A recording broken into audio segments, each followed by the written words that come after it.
Hello everyone, আসসালামু আলাইকুম।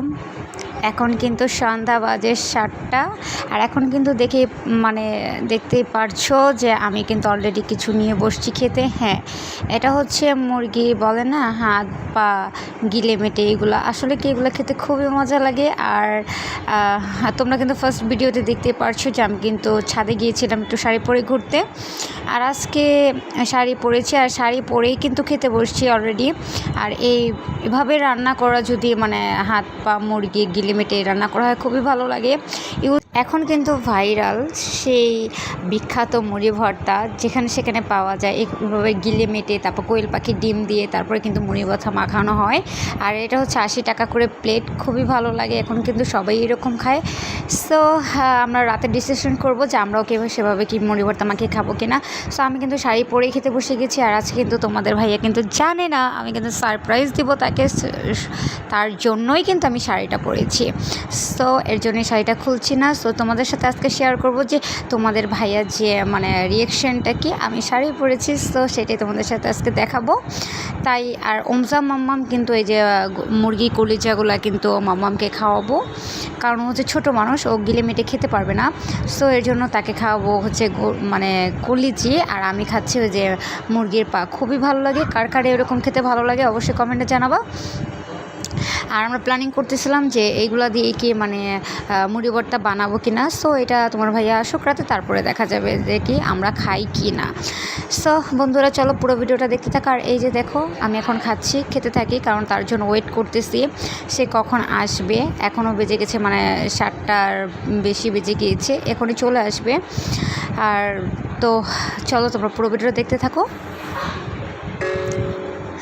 Hello বন্ধুরা, সো দেখো ফাইনালি আমি কিন্তু দরজার সামনে দাঁড়িয়ে আছি। সে কিন্তু ঘরে অলরেডি চলে গেছে। আমি কিন্তু যাই নাই, কারণ দেখবো যে তাকে সারপ্রাইজটা দেওয়ার পর সে কীরকম অনুভূতি করে। সো চলো বন্ধুরা, সে কিন্তু তার মেয়েকে নিয়ে খুবই ব্যস্ত, কারণ হচ্ছে তার মেয়ে হচ্ছে তার সব কিছু। সে খুবই ভালোবাসে মেয়েকে ছাড়া এক সেকেন্ডও থাকতে চায় না, কিন্তু বাবার বাড়ি আসে। সো এইভাবে সে একটু কষ্ট করে থাকে। সো ফাইনালি বন্ধুরা, এই যে দেখো, সে বলছে কিন্তু খুবই ভালো লেগেছে আমাকে। সো তোমাদের কাছে আমাদের তিনজনকে কেমন লাগছে অবশ্যই তোমরা কমেন্টে জানাবা। সো এই ভিডিওগুলো কিন্তু তোমরা রাজ রিয়া হাউস ওই চ্যানেলেও কিন্তু দেখতে পারবা। আর এখানে কিন্তু দেখো আছে হচ্ছে ও মামামের জন্য তার দাদু তার জন্য কি পাঠিয়েছে দেখি। সো তোমাদের ভাইয়া নিয়ে আসছে আসার সময়। সো চলো বন্ধুরা, দেখি যে কি দিয়েছে বক্সে করে। সো আমি তো জানি না, আমাকে জানিয়ে আনে না। সো এখন আমি দেখবো যে কি আছে এটার মধ্যে। তার নাতনির জন্য সে পাঠিয়েছে ওমজা মামামের দাদু। সো দেখি, মনে হচ্ছিল কি পিঠা, এটা কি পিঠা। সো দেখি তো খুলে এটা কি পিঠা কিনা, কারণ আমার শাশুড়ি আম্মা কিন্তু অনেক সুন্দর সুন্দর দুধ কলে পিঠা বানাতে পারে, পুলি পিঠা না কি বলে জানি। সো এরকম একটা পিঠা বানায়। সো আমি দেখি খুলে যে এটার ভিতরে কী আছে বক্স। ও ফাইনালি এটা তো একটা রসমালাই, কারণ আমি ভেবেছিলাম পিঠা, কিন্তু না, এটা হচ্ছে রসমালাই। আর রসমালাইটা খুবই ভালো লাগে। মাম্মাম কিন্তু দেখে কিন্তু অবাক হয়ে গিয়েছে। এখন আমি ওকে একটু খাইয়ে দিব।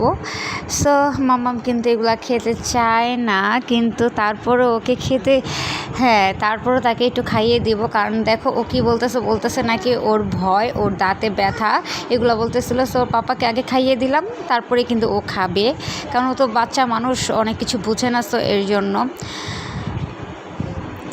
বললাম তোমার দাদু পাঠিয়েছে, তুমি একটু খাও, খেয়ে দেখো। আর আমিও কিন্তু ফাইনালি একটু খেয়ে নিলাম। সো বন্ধুরা, আমাদের ভিডিওটা কেমন লাগছে অবশ্যই জানাবো।